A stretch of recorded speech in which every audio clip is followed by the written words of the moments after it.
Hello, you guys. Welcome back to the channel. So this is going to be me interviewing some of my coworkers and people who work in this type of field as a care provider, working with people with disabilities. So I just want to have different perspectives of other people and what their thoughts and stuff is about. So here's one of my coworkers. Hi, my name is Peter. I'm from Africa, Nigeria precisely. Nice to be on your program today. Okay. So my first question is, what made you want to work in this type of field? I love helping. I love helping people. Then I think that the best way that I can add more value to help people more is to be on this field, and I think I'm doing my best to make people laugh every day, especially people I support. Do you feel like you're making a change in somebody's life? Yes, I did. At least I tried my best, at least to try to improve their daily activities, talk to them, get them involved in activities or anything they like doing, make them work out, do some exercise, chat with them, play African music, dance, and some other things. At least they are happy most of the time we do it together. You want to show us one of your little dance moves? It is a nice time. Don't worry, we show you one of these days. You understand what we are talking about. Okay. Y'all, doesn't he have a really nice smile? Thanks. Look at Appreciate pizza. Nice meeting. Okay, so my next question is, if somebody wanted to work in this field, what advice would you give them? If this is their first time and we're just throwing them to the wolves, like they have no idea what they're going to come in contact with. Well, to me, anybody can do this job as far as you are ready to work, because the job is very nice. You interact with people, then it's a little bit laid back. At least you can get your time to rest and do other things. At least the most important thing is just, get ready to work, because you should understand that you are going to support a particular people. It's not that's the main goal. That means someone that is doing in a little way but not up to the 100%. But how can you impart your own ability or your own way for him to reach his desired goal? At least it's a very nice job. At least I encourage people. There's no way we are care for our children, our friends, our brother, mother, and all those people out there in our various homes. I believe doing it for people where you are being paid for is a great advantage for individual. So, have you ever had a difficult time working in this field, far as the different levels of people's, I guess you would say either disability or their intellectual? Actually, you should expect unexpected things, because you are dealing with different people. For instance, like other job I do, I have one of my individual that I work with. Is whenever you are around to assisting, at least to helping dress up or anything, is ready to fight with you. Sometimes he punch you, sometimes he try to pinch you, even or me. He try to even bite sometimes. But the most important thing before you touch anybody, unlike Africa, you can touch anybody. Nobody is cared about that. But in America here, you have to seek attention first before you touch. Hello, James. I'm here to help you. I want to do this. I want to dress you up so that you be on your chair. I want to to push you out so that you get some fresh air. Let him know what you want to do. You can't just bust into someone's room and started doing different kind of things. Say, hey, you are disturbing my peace. Seek his attention and getting involved in every activities you want to do with him. Very easy job. I believe whosoever that comes to our field will like it. It's a nice job. You can see the way I'm glowing on it. Oh yeah, you are, huh? So, do you believe when you're working in a person's home, do you see progress of them becoming more independent? Yes, I see. At least, for instance, with the experience I have with one of my clients, unlike before, he's not ready to do things. If you ask him to, hey, let's work out, he say no. I'm tired, but now at least it go out more. I give him on a ride. We talk. Sometimes when he tells her, hey, my girlfriend, he says, don't worry, I have a grandma for you. Whenever you tell him, he's at least he come alive, live. I want to see your grandma. Let me talk, just to then sometimes he like to meet other African people. Say, hey, one day I just say, okay, let me drive you out. Then I branch to someone says, hey, is that your sister? I say, yeah, it's my sister. I say, oh, she's beautiful. She's going to be my wife. I say, you need to pay dowry. That's the way we do in Africa, because most of the time, he want to talk more about my culture, my people, want to go out, want to interact with people, I can see that every time whenever I resume my duty, he jump out of his room to come and tell me what happened, at least what he have in mind to do for the day. At least it's just like I call him my G guy. At least he's my close partner at the job whenever I come to my work to do. Yeah, I feel that you, since you're a guy and you work in a guy's home, like right now, that you have more connection with them because they feel like they can come and talk to you and interact with you. And I mean, you can be like, okay, how to play it cool with the ladies and, be respectful because, sometimes, they can get carried away. But I'm like, I like that about you. Thanks, I appreciate it. Let me see. What else? I mean, do you have anything else that you want to say or? Yeah, actually, the most important thing is I just want, not for only me, for everyone who care to listen, is wherever we spend more of our time on our job than we spend with our family. Let's see our job as our family. Then those people that we work together, let's see them as family. Let's show love and respect to each other. Then it's a nice place to be, and both of us will enjoy our beautiful life. Right. That's why I said I think that our house is good because I'm like everybody gets along. When somebody calls out, there's somebody else to be like, okay, don't worry about it. I'll cover your shift. Like we all have each other's back in here. Yeah. And when the workers have a good communication and good what's the word? Communication, a good vibe or something like that, then the clients can see that and the clients feel comfortable. So I'm like, at the end of the day, we're essentially the clients or the consumers' family. If they don't have family who visit them or, go out as often, they look forward to see us on a daily basis, Mm-hmm. So I'm like, we found that bond. The most, as I said, whenever we come into the job, let's see that I'm with my family. Mm-hmm. The best I can do is for them to be happy and to support them, Right. both the individual and the staff. But if I'm trying to say that, this is your duty, fine, everybody have duty to do, but don't try to say that if you don't do it, I won't do it. It's either I do it or you do it. Job have to be done. As far we are here to work, that time is important. As far they pay per hour, they pay per. Every time we spend here, then we have to do what we need to do and make everybody happy, both the individual and the staff. Everybody have to be on the same page. Right. This is one of those fields where you are working, but at the same time you're having fun because you're trying to teach the consumers how to be independent and explore different things in life. They don't only see. You don't want them to only see what's in their house and what's in program. You want to. You want to explore them to new things outside, different people, cultures, and just all that type of stuff. I get what you're saying. For instance, now from the part of the world where I came from, foot, which is soccer ball, America call it soccer ball, is our major game. Then they don't used to it. When I first came in, I tried to see, okay, I see some soccer ball within. Okay, let's everybody. Don't worry if you don't know how to play, just kick it to me. Then we kick it all together.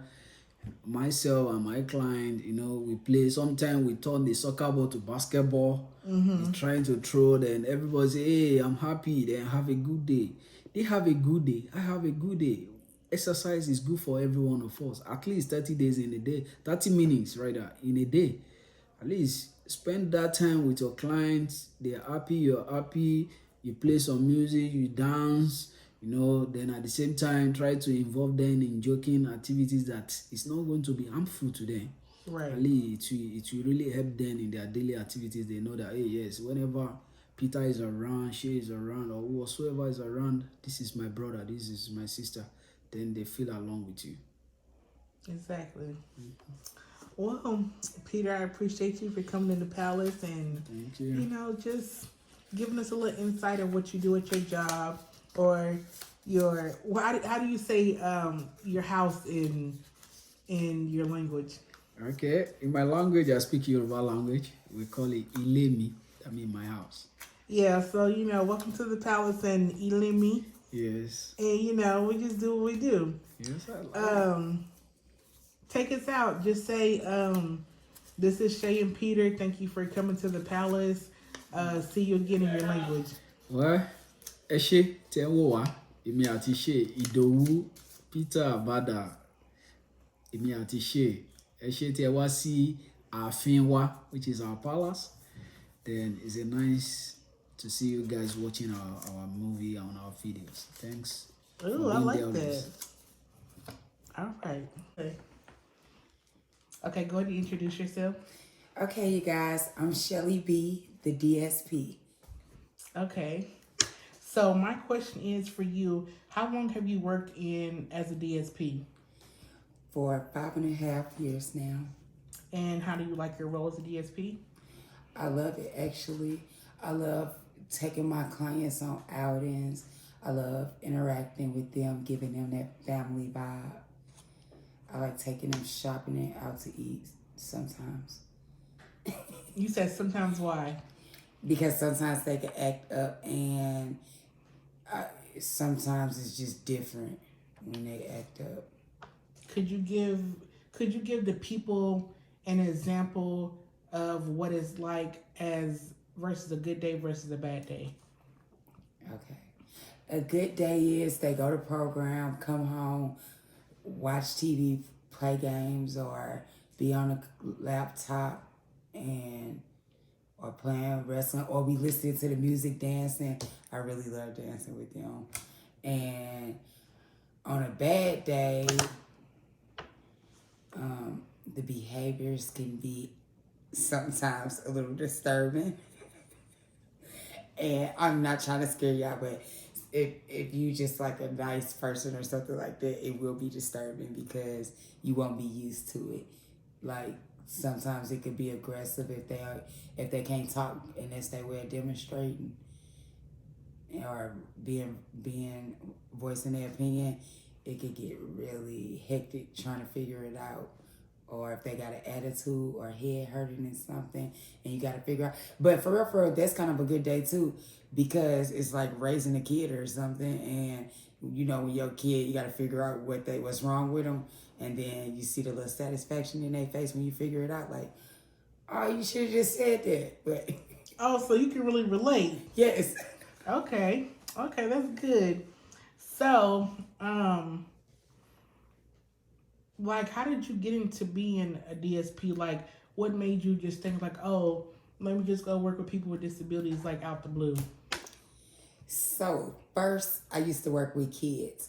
They didn't have disabilities, but there was kids that would get taken from the state from emergency situations, and they'll come to our residential care, and like to know the backgrounds and the stories, you kind of get a real heart for it. You be like, oh, I want to love you. Oh, I mean, yeah, that's kind of the way it is here.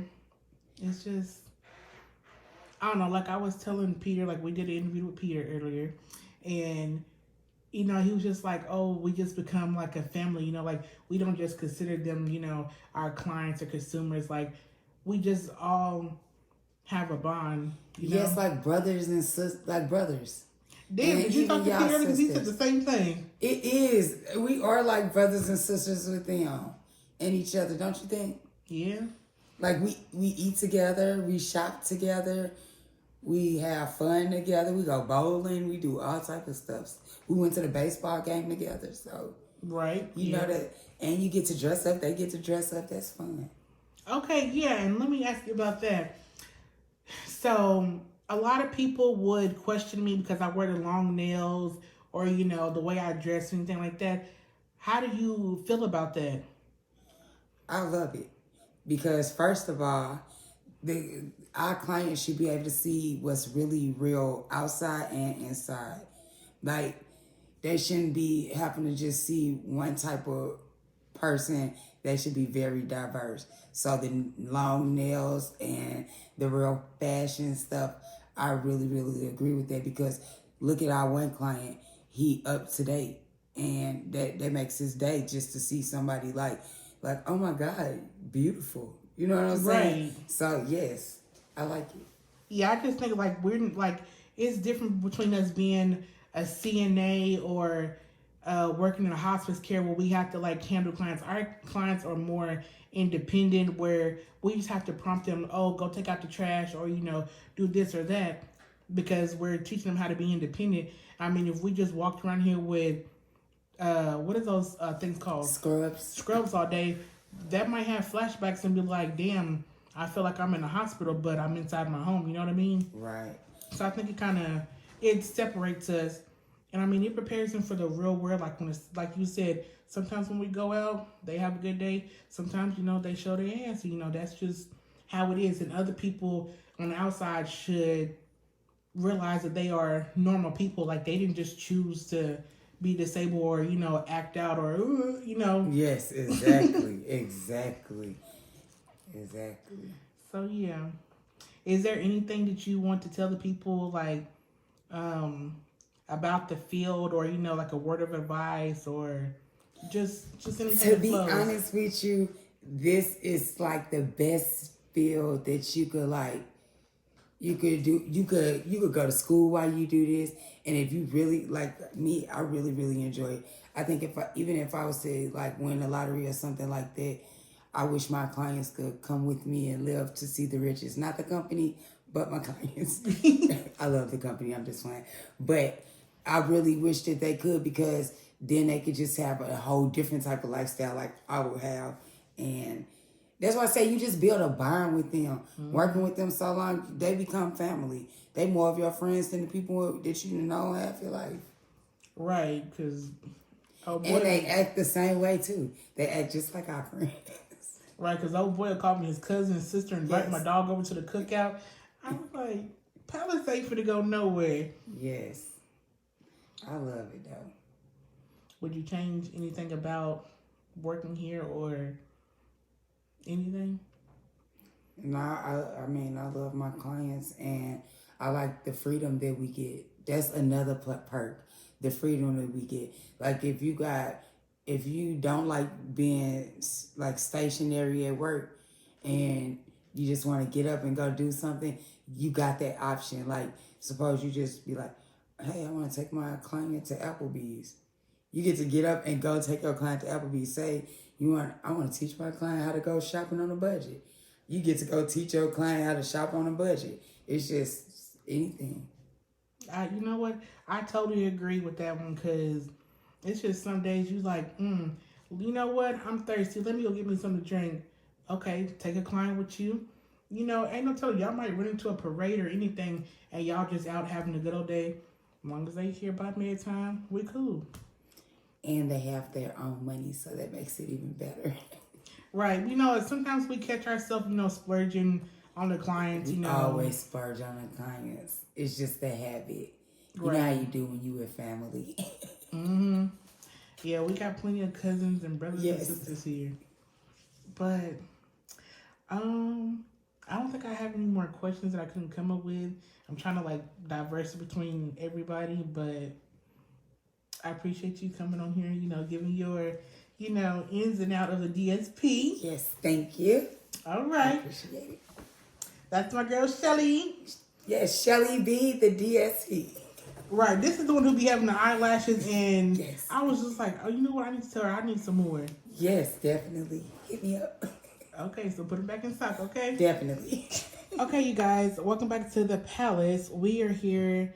Want to answer some more questions about being a DSP and the roles and different type of stuff. So go ahead and introduce yourself.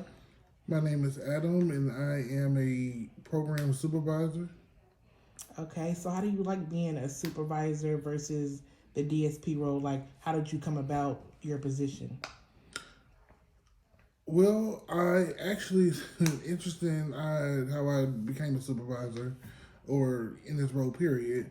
I started out working as a claims adjuster. I was a claims adjuster for a third party company. Um, about 7 years, I was adjusting auto claims, or rather, they were personal liability claims. So when people come into, like, one of my clients was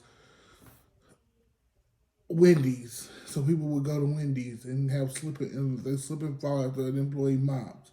They would file a claim trying to sue Wendy's. Or if another one of my clients was Morel, which is the olives. And people used to, the pitted olives, break their tooth on an olive pit. They used to file a claim. White Castles was one of my clients, and I had a lot of over the road truckers. So they were getting vehicle accidents and a lot of property claim damage. Personal liability claims, slipping balls, and things like that. Tooth cracks, the silliest thing you can think of, I've seen claims about. So how does that play your role as becoming a supervisor DSP? Well, if you let me get to the story, Shay, I'm gonna tie all this in. Okay, Thank well, you. tie it in. Good grief. I thought this was my interview. Welcome to the warehouse. No, The warehouse. I don't think so. The warehouse. Continue. The warehouse. Anyway. I'm fired, but go ahead. You are going to get evicted, and I promise you that. Anyway, so I was doing that, and being on calls kind of boring. Typical 9 to 5. Well, off on the weekends. Fresh out of out of school, college, and everything. And one time, one of my coworkers was working at an agency over the weekend and was telling me about it. I was talking about these clients, and was talking about, and I get to take my, I get to take my client here. I'm still, I still do what I need to do. My client just tag along with me, woo. So I'm like, okay, let me see, So I was like, well, I need some extra money. I like some extra funds, or whatever. So like, let me, give me on a part-time job. So I ended up working part-time job with this agency, the first agency I worked for, and fell in love with it. I quit my 9 to 5 job and started working in this field full time. I worked as a regular DSP for about maybe 8 months, and then I was promoted to a lead right away. And from there, I was, I just kept moving up. From that, then I became a house manager, and then I became like a house director in this company. I then quit because I wanted to do something different. So I became a registered behavior technician, where I just work with individuals with their behaviors. So I would go to different homes. I kind of handle my schedule. Went to different homes and worked with individuals based on their needs, and kind of worked on developed a specialized plan for them, and did that type of work.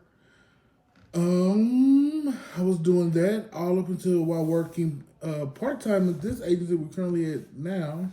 And then, what was it, about April, I believe, they told me that they had an opening for a home supervisor. I had one of the people who was over the company was like, there was an opening for a home supervisor, and I was like, yeah, I'm tired of being RBT now. At that point, gas was going up, and I got tired of running my gas around. Gas was about $4 something a gallon in St. Louis. Now I was waking up going all the way to Deep South County. If you're from St. Louis, you know what I'm talking about. I went from all the way Deep South County to see one client, then we go all the way to St. Peter's to see another one, then come all the way to North County, and it was just a big old circle of literally putting gas in my car, filling my tank up every 2 to 3 days. It was ridiculous. So I was like, yeah, this is becoming more than too much. I'm almost all my money I'm making is going into gas. So I'm like, yes, I need to go back into the home maybe. So I spoke with someone. They told me, well, there's a supervisor position open, and I came in and became the supervisor here at this home with Shay Ray. Okay. Yes. The one and only Shay. And doesn't it feel good to work with me? Yes. Say the wrong thing and I'm going to get you. Okay, it says, do you feel like people sleep on healthcare or we don't get the recognition that we deserve? I wouldn't say necessarily we sleep on it. I just think that we are under. We don't get. I guess we don't get the recognition we deserve. And why is that? A lot of people don't know about it. This field is still fairly new. DMH, these type of individuals were institutionalized all the way up until the early, I think like the 2000s. They started this program where they wanted to incorporate individuals into the community and normalizing them and making them be a part of the community. Before they were, you would find anyone with health, any type of mental issue, disability, they were in an institutional setting. So if you got a job in this field, you worked as a they didn't call them a DSP. They were like you're more like almost a prison guard, like right. inside of an institutional setting. So this field is still fairly new. Within the last 20 years, with it being still new, and also when people go into healthcare, you think of nursing, doctors. Right. No one thinks of this field. I'm going to go work with, individuals with mental disabilities. So that's kind of why it's overlooked. It's still one of those hush kind of. It's getting out there now. I think a lot of people, especially in the Midwest area, in this particular area, a lot of agencies are opening up and blooming, opening like crazy here. So when there's a lot of agencies opening up, of course, they need to hire a lot of people. So people are getting hired, and word of mouth is getting out about this field. A lot of people are seeing them pop up on Indeed. So it is getting out there, but it's still one of those things that people are like, what is that? And finding quality staff is the hardest thing too, because though we have a lot of people applying, it's still, you want to get that quality. So yeah, I also think that when people think about healthcare, like you said, they think about doctors and nurses, this and that. But I'm like, it's different levels to it. Here, you pretty much don't have to have any type of degree. I only have a CPR and first aid certificate, and I certify that every either 1 to 2 years.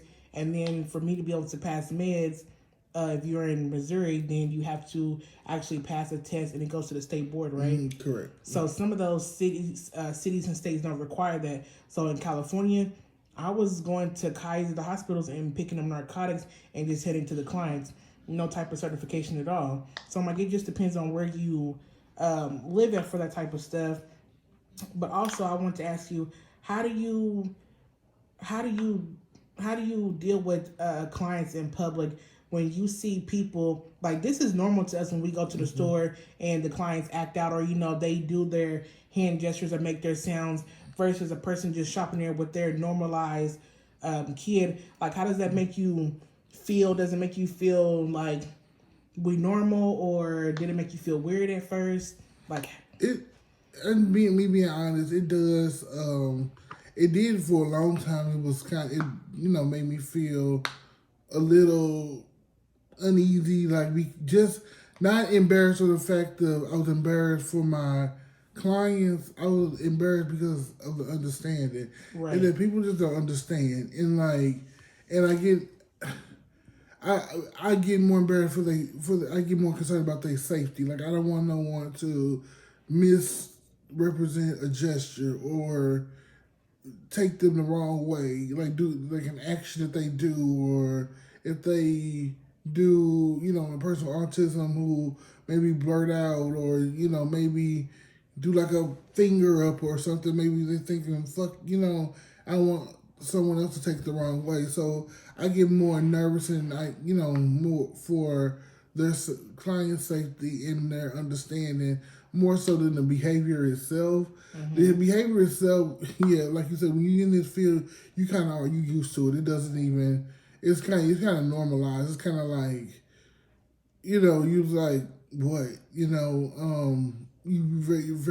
sometimes I even have to realize myself. Oh yeah, that is not, to a normal society. To I'm not gonna say normal society, but to the everyday Public right, everyone that I was exposed to, so they may not understand.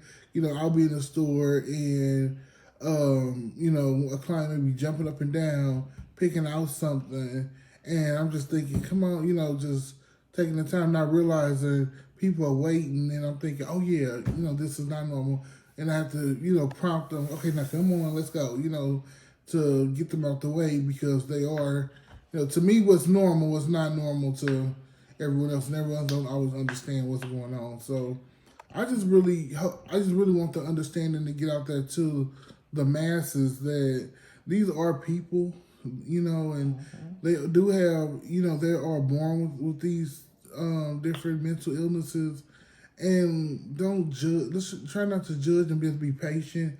If you do see somebody with the ill, just be patient. Take a moment. Then sometimes, we're in a rush to do nothing, to go nowhere. So just slow down, Right. and just be understanding. And I kind of feel like us, when we are taking our clients out in the public eyesight, I feel that is a must that we do that, so that they get used to being and seeing different people and things, and we also get to use this as a lesson to teach other people, because I feel like, so me, I have a few people that's in my family that have disabilities and stuff like that.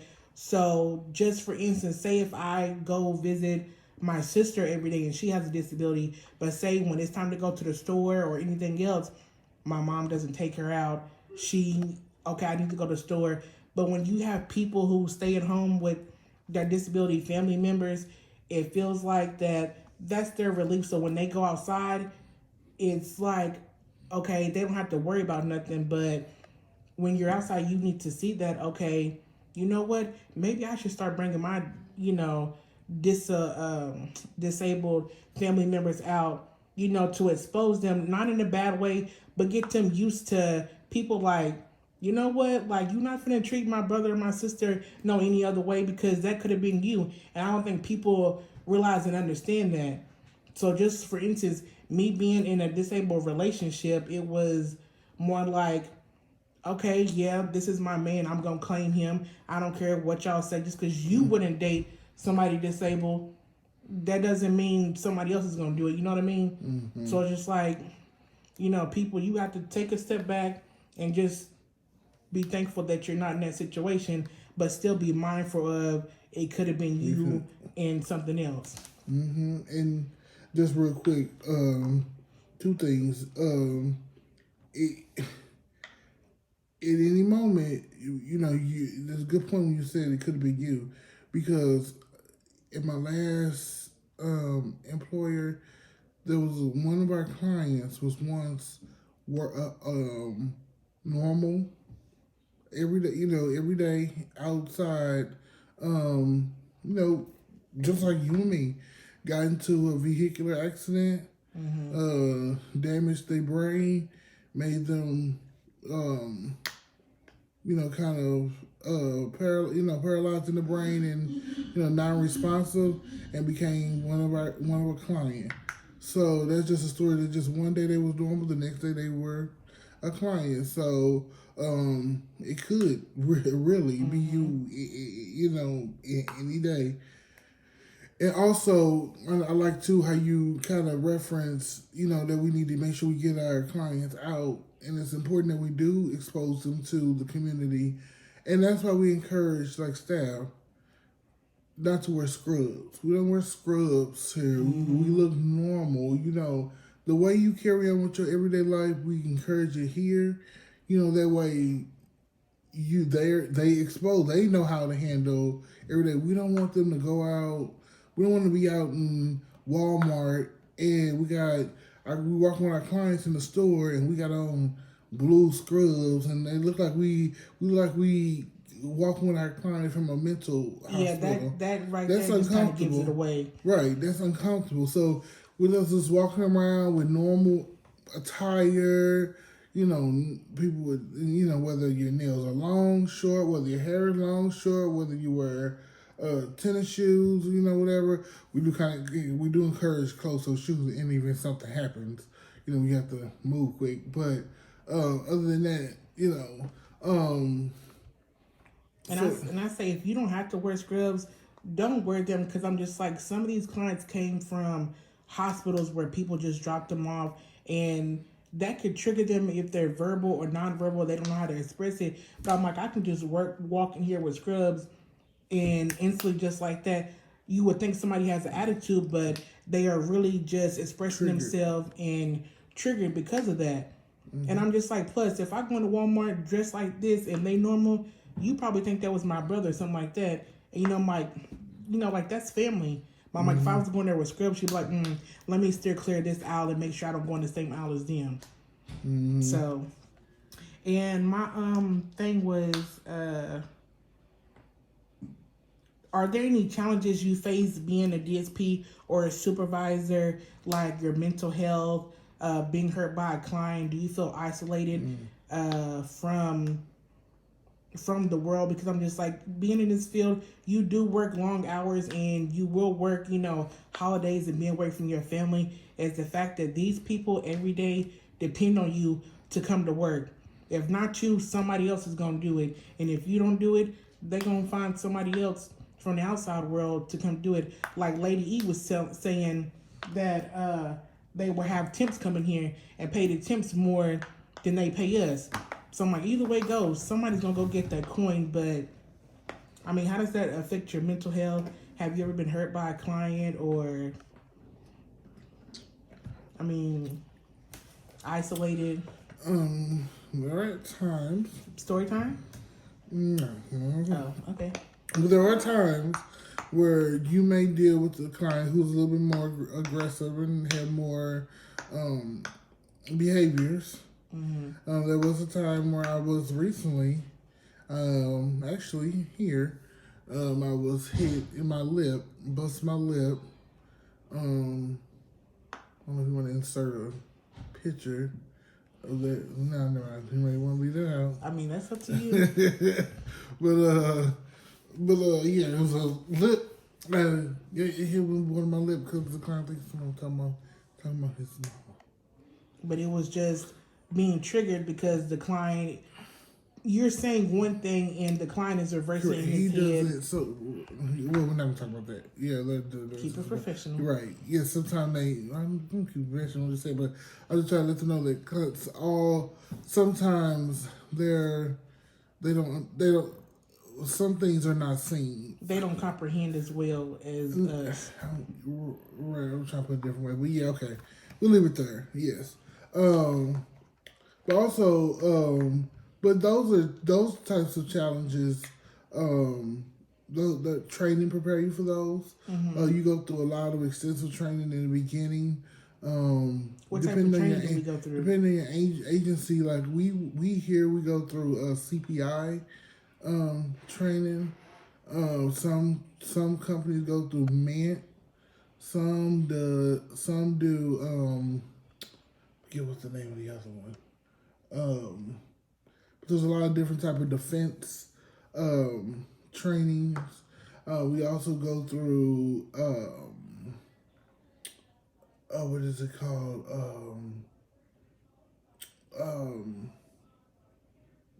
My God, I'm having a brain freeze. Different trainings on understanding. What training is that? Understanding like the situation, how to talk to your clients, communicating.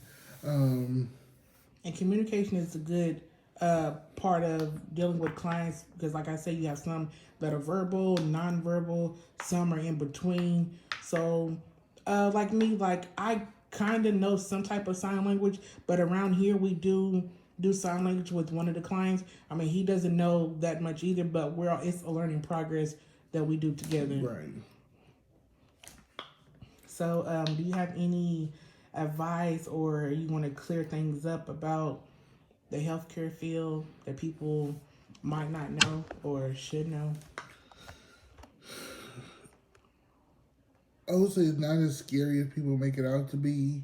I would always say if you're looking to go in this field, as always, do your research, see what type of clients you'll be working with, see what type of agency you're working with. Some agencies are more professional than others. You got some who are strong believers in home life and home life balance and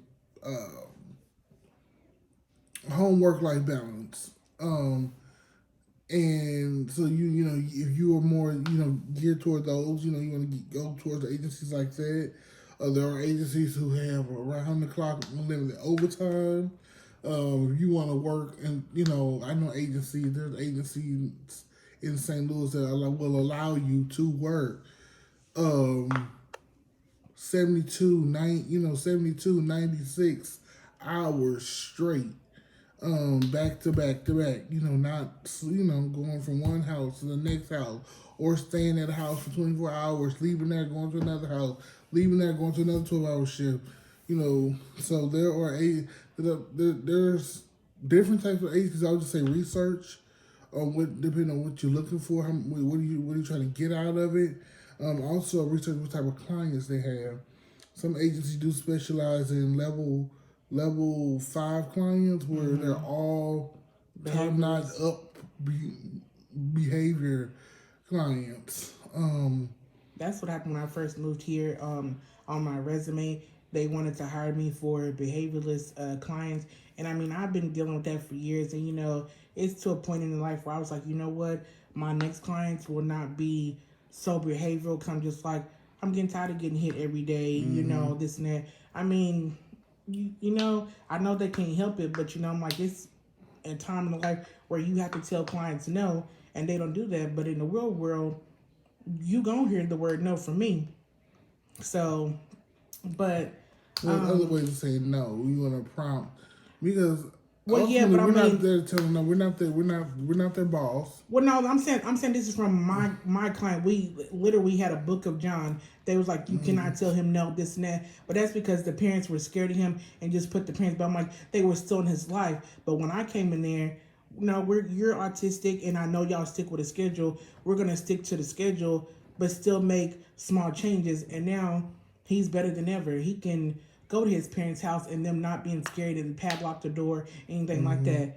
Something when you have real people in your life that's wanting to see him change, things will change. Then he can get used to the word no and not throw a fit. Then you can go and prompt him, let's go do this instead or something like that. So I wasn't just saying like, oh hell no, we ain't just gonna do it, period, Yeah.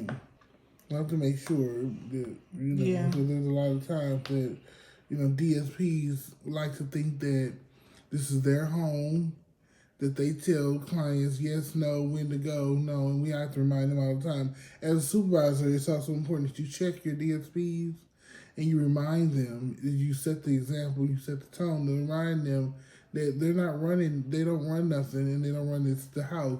This is their home. So if they want to jump up and down, scream, you can't just tell them be quiet. They can run, jump and scream, do what they want to do. That's their home. They pay bills. We're here to assist them with their living.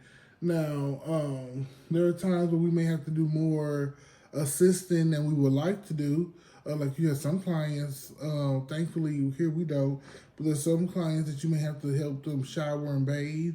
There's some where we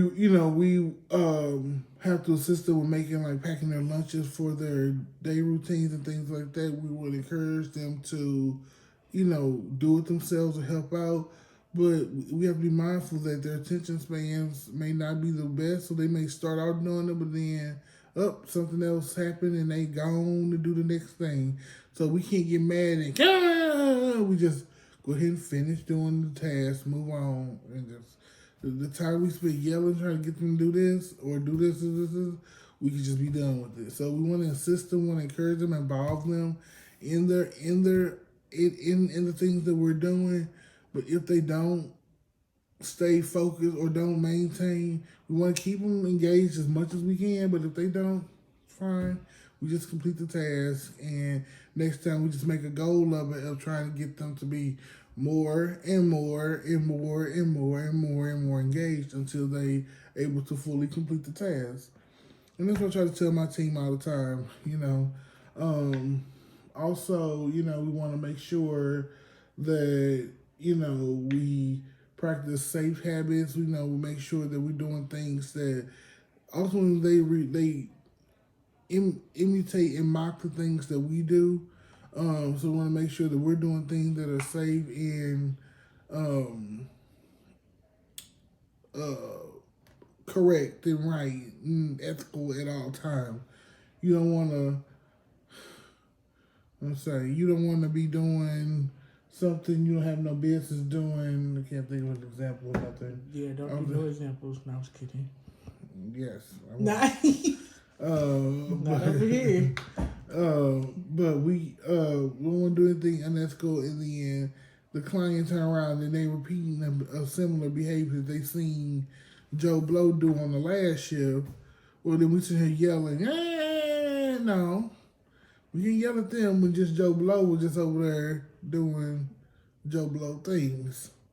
So we just be mindful of what we, how we act.